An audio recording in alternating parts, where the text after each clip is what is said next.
para darmos continuidade à nossa tarde rica de troca de experiências, de ideias, eu convido agora a palestra com o tema Embase e Uso Benéfico do Lodo de ET, Caminhos para a Circularidade.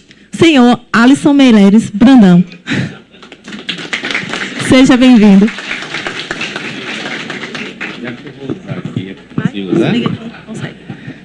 Boa tarde, pessoal. A idade está chegando, o senhor foi pesado. Faz parte do...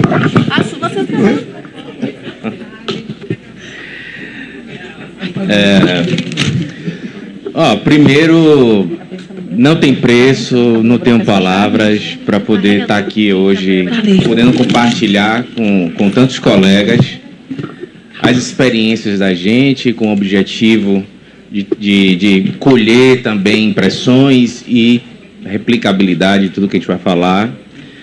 É importante saudar a diretoria pela iniciativa, né? Para mim é uma honra. Eu uso a palavra, a pessoa de Nilza e de Jason para agradecer pela oportunidade. Né? Pessoalmente, para mim, está sendo uma experiência muito gratificante a gente conseguir transmitir o que a gente vem produzindo, inclusive em meio digital, né, com o pessoal virtual. E também, pessoalmente, não posso deixar de tietar que é a primeira vez que eu palestro para o meu presidente Abelardo. Então, também é um motivo de bastante alegria. Então, gente, o que é que a gente vai apresentar aqui é o trabalho de nós... muito obrigado, meu querido. Corrigindo minha audiodescrição, sou homem de 1,74 m, pardo, cabelos grisalhos, mas ainda sou jovem. Apesar do Senhor. Eu tenho 42 anos, tenho 88 quilos, uso barba ainda pretinha, mas ficando grisalho. Tenho olhos castanhos, nariz largo, boca relativamente carnuda. Estou vestindo... Tem que falar, Fabrício, pare de me interromper. Fabrício é abusado. Hã? Não. Camisa social preta, blazer marrom, calça azul marinho e sapatos pretos. Vamos nessa? Bom, qual é a proposta de hoje? É que a gente apresente aqui muito o que a Embasa tem disponível para que vocês, colegas que estão na ponta, principalmente, tenham um maior domínio do que já foi construído para vocês mesmos utilizarem. Para mim é muito gratificante mesmo apresentar estudos que eu concluí em 2023, 2022, a Embasa comprando e querendo promover isso daí. Então, para mim foi uma felicidade muito grande, porque não elaborei sozinho, elaborei com muitos colegas, mas ajudei a coordenar esses projetos, e foi falado aqui muitos projetos já que a gente ajudou a construir, quer seja de saneamento em comunidades, né, que a gente terminou o manual em 2022, e a Embasa hoje, 2025, está comprando isso de uma forma mais forte, quer seja de aproveitamento de lodo, com as experiências como foi mostrado aqui. Então, a gente vai passar esse resto de tarde aqui, explicando para vocês um pouco das ferramentas que vocês têm disponível para que vocês possam tocar projetos e iniciativas de uma forma mais autônoma. Ele vibra, mas não passa. Não do meio ou de cima? Do meio. Ah, sim. Fiz minha audiodescrição, mas tem muita gente que eu não conheço. Eu sou Alisson Meireles Brandão, sou engenheiro sanitarista de carreira, formado na UFBA. Tenho mais de 18 anos de carreira já. Desenvolvi alguns projetos fora da Embasa e dentro da Embasa, projetos estratégicos, né? Coordenei políticas para a empresa, trabalhei dentro dessas matérias todas envolvendo sustentabilidade, né? Sou mestrando em Engenharia Civil e Ambiental pela Universidade Estadual de Feira de Santana e atualmente doutorando no Programa de Engenharia Industrial da UFBA. Esses são os 3 projetos que conversam diretamente com economia circular. Já foi dito aqui mais cedo pelo professor, muito bem, reforçado pelo diretor Clécio, a importância da Embasa promover ações de inovação com foco em minimizar ou aproveitar os seus próprios resíduos. Só que isso só é feito com pesquisa. A gente primeiro tem que saber o terreno que a gente está pisando. A gente primeiro precisa entender qual é a realidade da gente. Então, a gente estruturou 3 projetos que foram desenvolvidos desde 2020. Então, o primeiro deles foi o de reuso de água. O que eu vou apresentar aqui, todos os 3 têm a mesma lógica, mas eu vou focar em lodo Diete. Reuso de água, nós fizemos um diagnóstico do potencial no estado inteiro, além dos municípios onde a Embasa atua. E em 2023 fizemos o de aproveitamento de lodo Dietes. Em 2025 concluiu-se há pouco tempo, acho que esse mês passado, o de uso benéfico de lodo Dieta. Tá? Por que a Embasa quer fazer isso, né? Vamos colocar num contexto mais adequado, né? As perspectivas, não quero ser repetitivo porque já disse muito, né? Foi muito elucidativo tudo que a gente viu aqui hoje. Mas, de qualquer sorte, ajuda a gente a reforçar, né, os requisitos para se buscar isso. Então, a gente definiu ali 3 categorias de requisitos. Primeiro é empresarial. Olha, a gente tem que olhar para a empresa e ver o que é que a gente quer da empresa com sua performance. Depois disso, para a gente praticar, a gente precisa ver os requisitos técnicos do que a gente tem. E, por fim, a gente precisa ter as condições de contorno e se adequar aos requisitos legais. Então, do ponto de vista empresarial, o primeiro requisito para a Embasa é a segurança operacional. Hoje, a gente fazer o aproveitamento dos seus resíduos não é mais um plus. Há muitos anos que eu estou no saneamento e eu sempre ouvi isso, que reuso é um plus. Que você fazer isso é um plus, não é obrigação. Não, hoje não é mais um plus. Hoje a gente pode dizer que faz parte do portfólio da empresa. Hoje, quando a gente faz o investimento nessa natureza, a gente ganha evitando gastos de outra natureza, além de trazer benefícios acessórios. Então, a gente está falando de segurança operacional para a gente prover as nossas ações.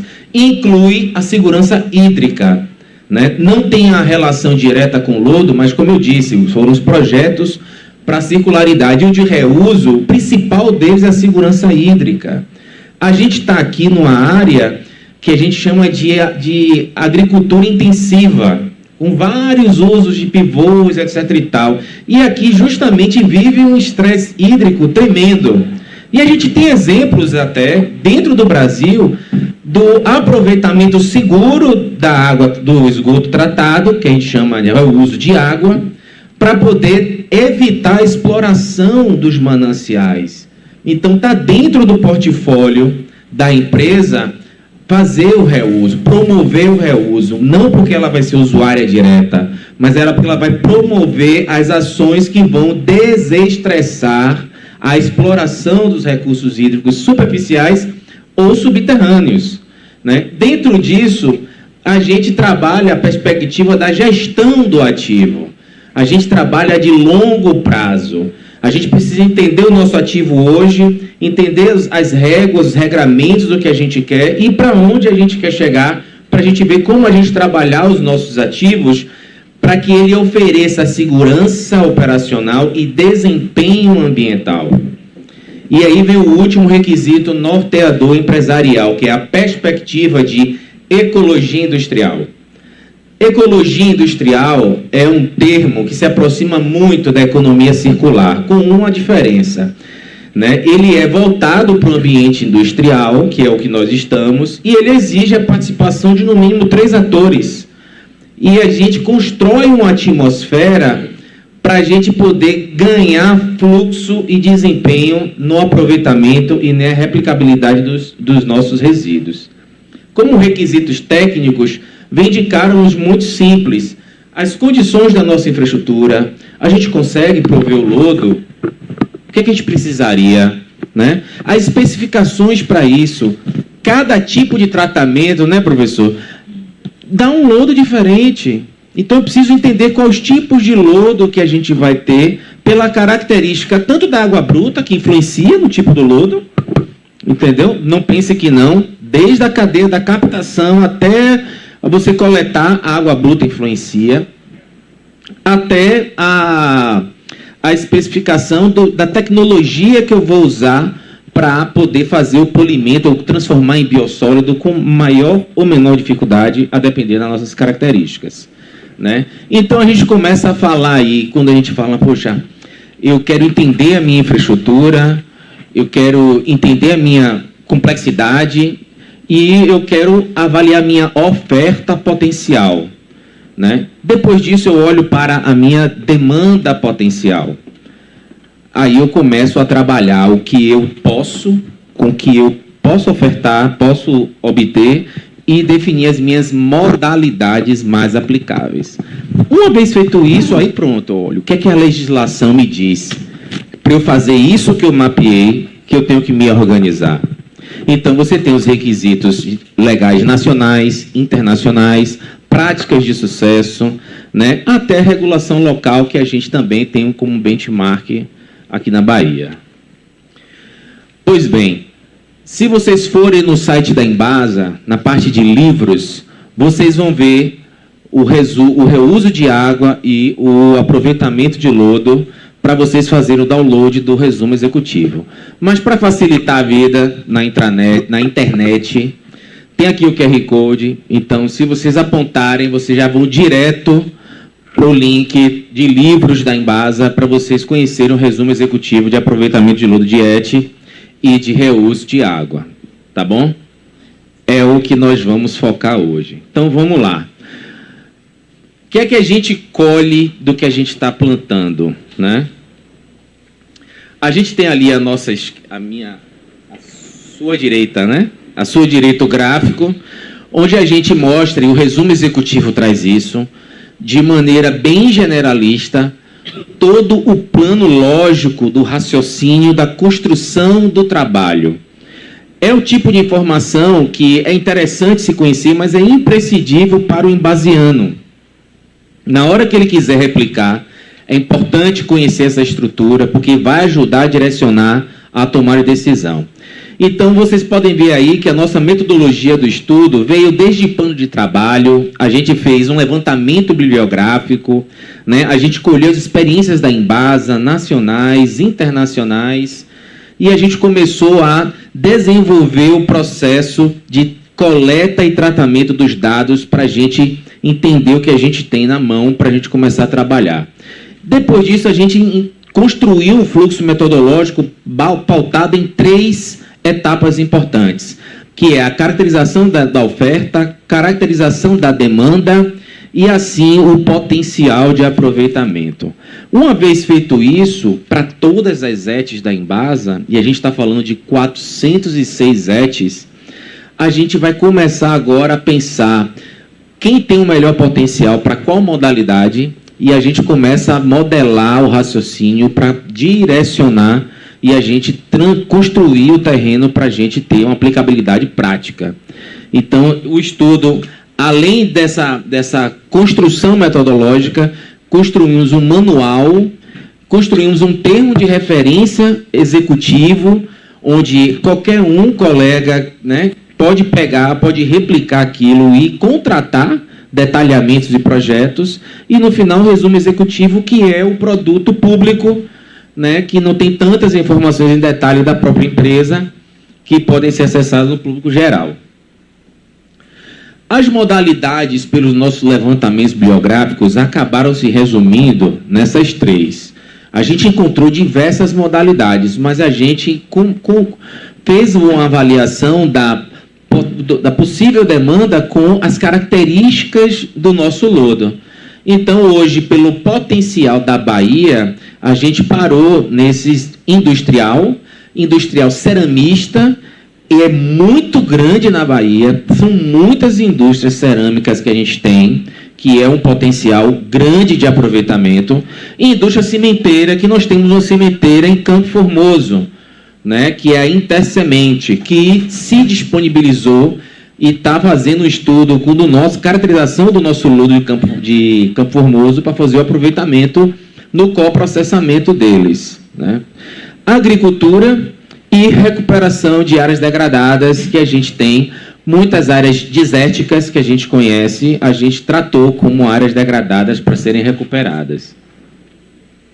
Então, aqui trago um primeiro resumo para a gente começar a ter o horizonte do que a gente vai discutir aqui hoje.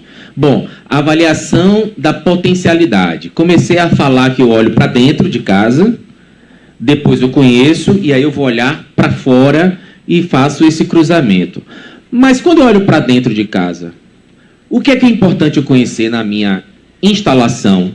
Então, aqui estão os 3 fatores de ponderação que a gente considerou para começar a criar uma carteira de projetos mais viáveis para o uso benéfico do lodo. Esse é o objetivo. Todas as ETs são passíveis de serem aproveitadas, mas a gente precisa o quê? Direcionar o nosso esforço. Então, a gente fez um diagnóstico que vai ajudar a gente a afunilar, a direcionar os projetos prioritários. E, para isso, a gente precisou refletir. Toda instalação pode produzir. Não vou fazer distinção se é lodo biológico, lodo misto, não vou. Mas qual é a estação que gera maior quantidade de lodo? Ela sai na frente. Qual é o tipo da estação que vai me dar uma frequência de remoção? Ainda, professor, o comentário que a gente fez aqui fora sobre lagoas. Lagoas tem uma estratégia específica que eu posso utilizar. Agora, para viabilizar, a gente precisa de uma frequência de remoção, uma disponibilidade do lodo maior para viabilizar, porque um possível usuário disso, ele vai precisar todos os dias. E aí a gente começa a brincadeira, a gente começa a separar o joio do trigo, a gente começa a analisar. Além disso, o tratamento necessário. Se eu tiver um lodo que não está bem estabilizado, eu vou ter que gastar para adequar aquela estação para ela gerar o que eu preciso. Pronto, mapeamos então como a Embasa deve agir em cada ET. Em cada ET. Cada ET tem a sua pontuação. Todo esse banco de dados está disponível na Embasa para vocês acessarem. Tanto a massa de oferta quanto as tecnologias e as dificuldades. A gente aí volta a olhar para fora agora, demanda. Pô, a Bahia é muito grande, então a gente pegou as modalidades e começamos a mapear ponto a ponto. De fato, ponto a ponto. Então a gente começou com aptidão ao solo, porque a agricultura, né, no nosso DNA, a gente já pensou logo, a agricultura vai ser o primeiro, vai ser o top, vai ser o... Vamos começar por aptidão ao solo. Então, junto com a nossa consultoria, nós estudamos o mapa de solos do estado da Bahia, estudamos as características do solo, pegamos as culturas produzidas, e as 10 maiores culturas produzidas da Bahia foram consideradas. Nós fizemos uma avaliação técnica, numa caracterização padrão daquela condição, daquele biossólido, para definir o perfil de lodo que eu teria para jogar para cada natureza de cultura. Um trabalho minucioso. É um trabalho assertivo, com a quantidade de informações que a gente tem, sim. Quando a gente for praticar, precisa caracterizar o lodo de fato? Precisa, não vai evitar. Mas isso aqui a gente pegou informações de 406 estações para a gente poder trabalhar de uma forma mais homogênea.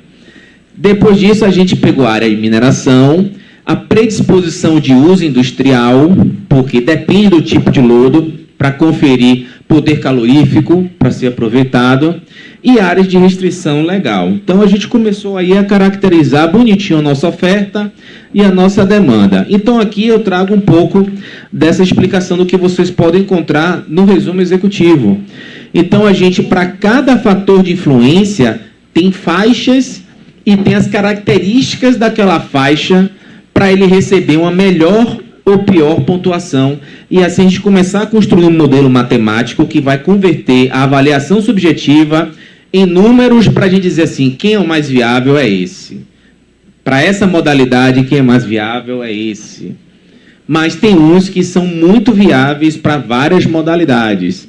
Então, a gente trouxe aí a explicação, onde a massa de lodo gerada considera o lodo anual produzido. A frequência, a gente trouxe faixas de períodos, né, de 2 a 6 meses, anuais ou plurianuais. Né, e o tratamento necessário que avalia diferentes níveis de tratamento, se a gente vai precisar de adensamento, se a gente vai precisar de adensamento e higienização e assim por diante. Já na demanda, é bem o que eu já trouxe para vocês aqui. Aptidão do solo, alta aptidão pela característica, média aptidão, baixa aptidão, área de conservação, se é ou não é binário, 0, 1, né? A predisposição ao uso industrial, quase que eu não consigo ler aqui. Predisposição ao uso industrial, né? Cerâmica, a gente colocou aqui indústria cimentícia, indústria ceramista, e aproveitamento para geração de biogás, né? Que é muito complicado pela característica do nosso lodo, mas a gente quis mapear, até porque tudo que a gente negou, a gente estudou para justificar que não dava para fazer, né? Todas as modalidades. Enfim, aí conseguimos construir um algoritmo. Então, vocês, colegas que forem estudar, Barreiras está aqui assistindo, Barreiras disse que quer fazer aproveitamento, tem que fazer só rodar esse modelo. A gente roda o modelo com os fatores de influência, tem planilha para isso, e a gente chega na ponta de cá da oferta com a oferta ponderada, na ponta de cá com a demanda ponderada, e a gente decide pelo menor valor, porque tem que ser simplista também. Não adianta a demanda ser muito grande se não tem uma oferta. Não vou chamar isso de potencial. Essa demanda enorme eu vou chamar de potencial, porque eu não produzo para atender aquilo. Eu estou falando de análise de viabilidade técnico, econômico, social de projetos para a gente praticar. Então, a gente pegou o menor valor. Se a demanda é menor do que eu tenho para ofertar, o potencial é a demanda. Se a oferta é menor do que a demanda que eu posso ofertar, o potencial é a oferta. Mas tem um detalhe que a gente precisa construir para a Embasa. A gente não pode fazer um trabalho desse, apesar dele ter que ser revisado, a gente não pode pegar um diagnóstico desse para o estado da Bahia inteiro e não olhar para o futuro. Então, quando a gente começou a construir, a gente disse assim, olha, o papel desse estudo não é praticar, é ser instrumento, né, de base metodológica para que as unidades regionais peguem e consigam praticar. Mas a gente sabe que tem um lapso temporal entre projeto e implantação, concepção e implantação. Então, a gente fez o quê? Análise de cenários. Então, foi conveniente para a gente construir 3 cenários de trabalho. O cenário conservador, eu estou considerando as características atuais. As minhas ETs produzem isso do jeito que elas estão. Eu tenho várias ETs que só tem tratamento primário. Eu tenho ETs de tratamento secundário. É essa a minha realidade, sem investir. Quando eu vou para o otimista, eu estou dizendo, olha, eu tenho as minhas 406 ETs com viabilidade para produzir. Então, todos aqueles fatores que reduzem a quantidade de lodo, entre aspas, disponível, está disponível. Então, eu tenho um cenário otimista, onde eu vou ter um volume de oferta maior. Mas eu tenho que pensar na universalização. Então, tem um cenário ideal. O cenário ideal é a gente com 90% de cobertura de esgoto e essa turma que vai chegar de 50% para 90%, 40% a mais gerando lodo. Então, eu tenho uma oferta futura da Embasa. Se a Embasa universalizar até 2033, ela vai gerar nesse nível de lodo que a gente planejou aqui. E a gente já pode usar isso, e já disse a Fabrício, como cenário potencial de planejamento de geração de emissões de carbono e gestão de resíduos. E esse tipo de metodologia está nos 3 estudos, o de reuso, o de lodo de ET e o de lodo de ETA, para ajudar a gente a planejar. E a gente aí começa a traduzir essas informações todas de uma forma mais palatável, né? Eu vim de operação. Quando eu assumi esses projetos, eu tinha muito na cabeça fazer uma coisa que fosse factível de ser aproveitada. E eu sei da realidade que é você trazer, por mais que seja belíssimo o trabalho, o escopo, a ideia, você tem que facilitar o manuseio, a manipulação e o entendimento das informações. Então, nós criamos os mapas temáticos. Então, aqui, pessoal, tem um mapa para exemplificar, que a gente pegou um raio de 30 quilômetros. Por que 30 quilômetros? Porque o Plano Nacional de Resíduos Sólidos estabelece como parâmetro para consorciar os aterros 30 quilômetros de distância. Então, a gente usou uma base legal para definir um parâmetro nosso, né? E a gente aí mapeou, e cada lugar desse aqui é um ponto de contribuição de produção. A gente usou a base de cadastro do CEFIR, cadastro de imóveis rurais. A gente olhou propriedade por propriedade de cada município por tipo de produção, excluindo aquelas que não forem as 10 mais, e calculamos em cima dali o quanto que podia colocar de lodo em perfil para aquela área. Então, é um trabalho muito minucioso que dá uma base, e vocês aí têm uma base legível para cada município. Para cada município tem um mapa temático em JPEG e em Shapefile. Inclusive, se vocês forem no GeoWeb, os mapas estão carregados no nosso GeoWeb. À época, nós fizemos um treinamento, fizemos uma mobilização, mas é sempre bom lembrar, porque o objetivo é que essa informação esteja disponível, para que vocês possam usar para o planejamento de vocês. E esses mapas temáticos, ele acompanham também perspectivas didáticas gerais, como a figura dali da direita, onde a gente tem a mesmo nível de escala de cor, né, sempre do azul para o laranja até chegar no vinho, as unidades regionais. Então, a gente tem nos mapas temáticos 3 perspectivas. A gente tem área de abrangência de Embasa como um todo, área de abrangência por unidade regional com os municípios por dentro e área de abrangência o próprio município.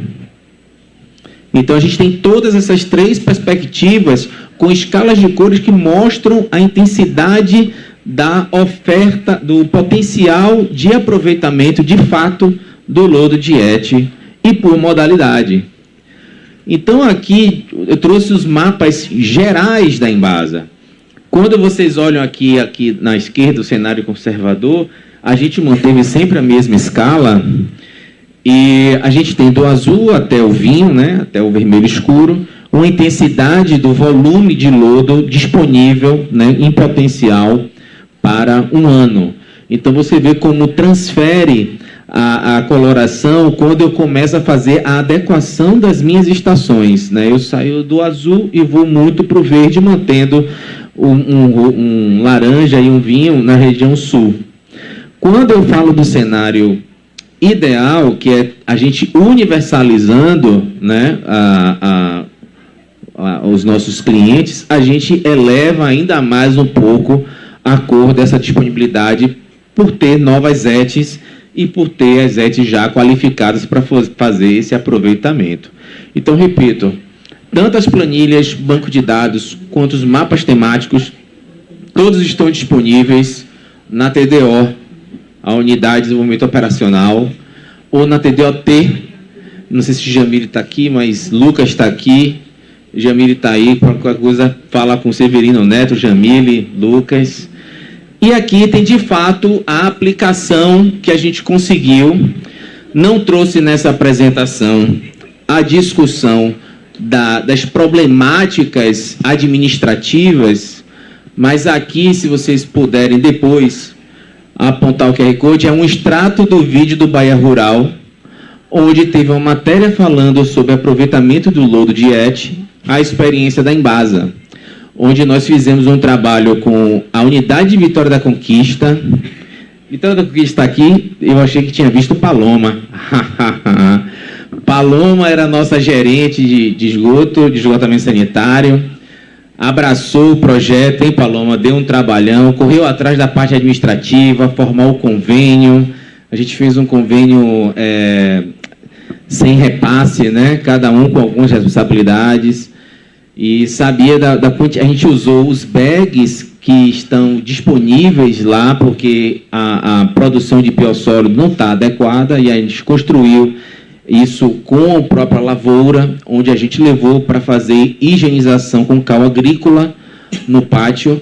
É uma lavoura muito grande, né? É o maior produtor de café de Vitória da Conquista, salvo engano, foi o que me disse, né, Paulo? De repente são 180 hectares de terra e 150 hectares produtivos. Visitei as instalações, tem selo ABIC. Não sou eu, não, né? Isso é... Eu sei.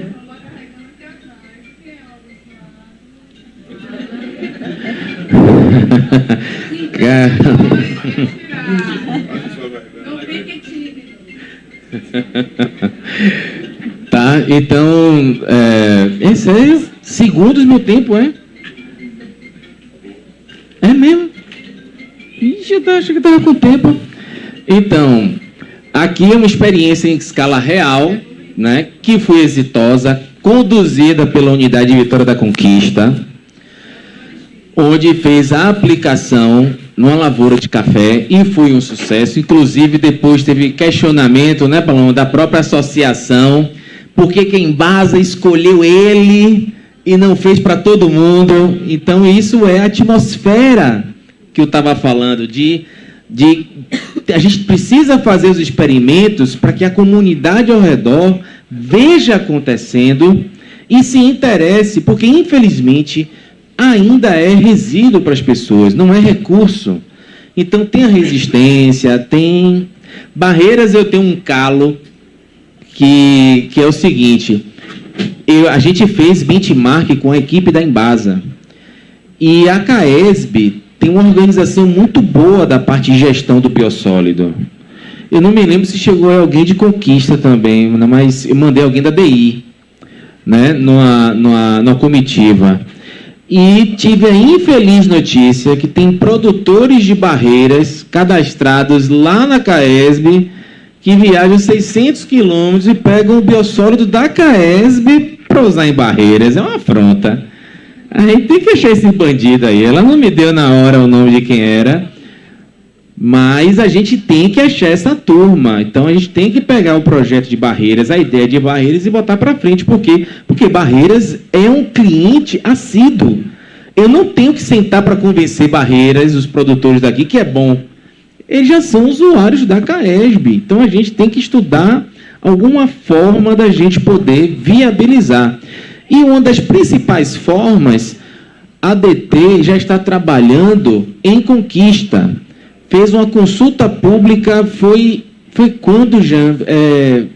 Agosto, uma consulta pública da UGL, uma unidade gerenciadora de lodo, que é uma visão bem administrativa, bem ajustada, e você pode servir de polo central.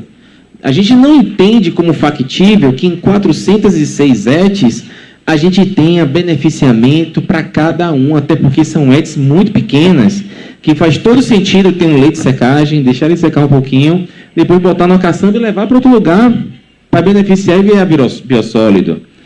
Né? Inclusive, é um caminho se discutir juntar com o lodo de ETA, a depender das circunstâncias, a própria UGL fazer o beneficiamento do lodo de ET e do lodo de ETA. E assim a gente construiu o quê? Escala.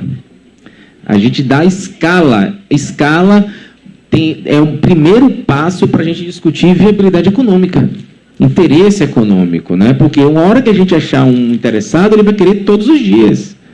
Ele vai precisar de insumo para a sua produção diária, então não vai poder faltar, tem que ter continuidade. Então, a UGL não é uma novidade, a CAESB tem. Para eu aprender isso e a equipe aprender, eu mandei a equipe lá, eu não fui, mas a equipe foi 2 vezes, e viu como eles são organizados e as técnicas que eles usam, inclusive o CAPEX e o OPEX, para a gente ter um aprendizado, para a gente calibrar o nosso. Mas é viável. E a gente precisa pegar essas experiências e praticar. Então, o foco da minha apresentação para vocês é dizer o nível de informações que vocês têm na mão, que Embasa tem na mão.